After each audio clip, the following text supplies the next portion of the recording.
வணக்கம் ஃப்ரெண்ட்ஸ், இது உங்கள் எஸ்பி கார்ஸ் யூடியூப் சேனலுக்கு உங்களை அன்போட வர வைக்கின்றேன். இன்றைக்கி ஒரு ஸ்பெஷல் எபிசோடில் நான் உங்களை சந்திக்கிறதுல நீங்கள் ஃபர்ஸ்ட் டைம் எங்கள் வீடியோக்குள்ளே நீங்கள் வாரீங்க, மறக்காம எங்கள் சேனலை சப்ஸ்கிரைப் பண்ணுங்கள், பக்கத்தில் இருக்க பெல் பட்டனை கிளிக் பண்ணுங்கள். அப்போ தான் நாங்கள் அப்புறம் புது வீடியோஸ் உங்களுக்கு நோட்டிஃபிகேஷனாக சரி. இன்றைக்கி நாம பேச போகும் தலைப்பு என்னன்னு கேட்டிங்கன்னா, தமிழ் சினிமாவில் ஒரு முக்கியமான பேரறிஞர்கள் இணைந்து உருவாக்கும் ஒரு மிகப்பெரிய படம்னு சொல்லலாம். ஒருவர் நடிகர் தனுஷ், மற்றவர் இயக்குனர் மாரிசெல்வம். இவங்க ரெண்டு பேரும் இந்த படம் பற்றி வெளிவந்த அப்டேட்டுகளை, எதிர்பார்ப்புகளையும் பற்றி நாங்கள் இந்த வீடியோவில் பார்க்க போகிறோம். வாங்க வீடியோக்குள்ளே போகலாம். தனுஷ் இப்போது இவர் ஒரு மிகப்பெரிய நடிகராக சொல்றாரு, மக்களால சொல்லப்படுறாரு. ஆனா ஆரம்ப காலத்துல இவர் ஒரு சாதாரண நடிகராகவே கருதப்பட்டார். ஆனா துல்வதோ இளமை, அசுரன் வரை அவர் நடித்த நடிப்பு படங்கள் எல்லாம் அவருடைய வளர்ச்சி, மாற்றங்கள், தனித்துவம் அனைத்துமே மிகப்பெரிய சாதனைகள். தனுஷ் இந்த கரியர் நிறைய படங்கள் நடிச்சிருக்காரு. அப்படிப்பட்ட படங்கள்ல புதுப்பேட்டை, ஆடுகளம், VIP 2, மாரி, அசுரன் சொல்லிக்கிட்டே போலாம். இவற்றில் மட்டுமல்லாம தனுஷ் தனது திறமையை தயாரிப்பாளர், இயக்குனர், பாடகர் என பல்வேறு தளங்களிலும் நிரூபிச்சு காட்டிடுவார். இவர் இயக்கிய பாப்பாண்டி முதல் சமீபத்தில் வெளியான நிலவுக்கு மேல் என்னடி கோபம் வரை தனுஷின் கைவசம் பல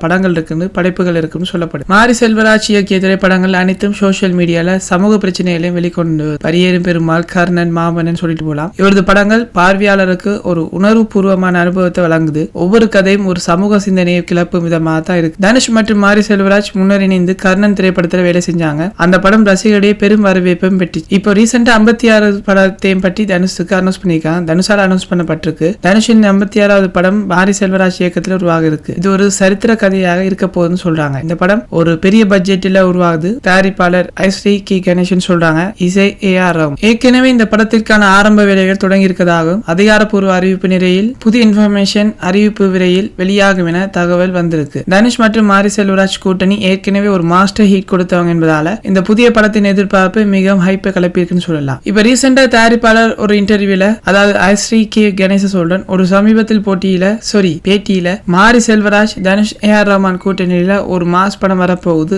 ஆனா அந்த படத்துக்கு முன் இன்னொரு தனுஷ் படம் இருக்குன்னு சொல்றாங்க. இதனால ரசிகர்கள் காத்திருப்பது இரட்டை சலுகையாக மாறி இருக்கு. முதலில் தனுஷின் மற்றொரு படம் வரும், அதற்கு பிறகுதான் மாரி செல்வராஜ் படம் வரும் என கன்ஃபார்ம் பண்ணிருக்காங்க. இல்ல ரசிகர்களோட எக்ஸ்பெக்டேஷன் சொன்னா, தனுஷ் ரசிகர் மட்டுமில்ல, தமிழ் சினிமா ரசிகர்கள் அனைவரும் இந்த கூட்டணியில புதிய படத்தை எதிர்நோக்கி இருக்காங்க, வெயிட் பண்ணிட்டு இருக்காங்க. ஏற்கனவே கர்ணன் போன்ற படங்களை வழங்கியவங்க இந்த முறை இன்னொரு பெரிய அளவுல பெரிய பட்ஜெட் படத்துல நல்ல ஸ்கிரிப்டோட வருவாங்க, காத்துட்டு இருக்காங்க. இதுல AR ரஹ்மான் சேர்ந்திருக்கனால அவருடைய இசையும் சேரும் போது அந்த அனுபவம் ஒரு டாப் லெவலுக்கு இருக்குன்னு சொல்றாங்க. இதுவரை இந்த அப்டேட்டுகளை வைத்து பார்த்தா தனுஷின் 56வது படம் தமிழ் சினிமாவுக்கு ஒரு பெரும் மைல் கல்லாக இருக்கலாம். அதிகாரப்பூர்வ அறிவிப்புகள் இன்னும் சில நாட்கள் வரலாம். அதுவரை நாம உங்க எஸ்பி கார்ஸ் யூடியூப் சேனல்ல அந்த அப்டேட்டுகள் காத்துருங்க. உங்களுக்காக நான் ஷேர் பண்ணிட்டே இருப்பேன். இந்த வீடியோ உங்களுக்கு பிடிச்சிருந்தா லைக் பண்ணுங்க, ஷேர் பண்ணுங்க, சப்ஸ்கிரைப் பண்ண மறக்காதீங்க. எங்களோட எஸ்பி கார்ஸ் யூடியூப் சேனல்ல பெல் ஐக்கானே கிளிக் பண்ணுங்க. அப்பதான் புது வீடியோஸ் நோட்டிபிகேஷன் உங்களுக்கு சேரும். அடுத்த வீடியோ சந்திக்கும் வரை உங்களிடமிருந்து விடைபெறுவது உங்கள் பிரச்சனை.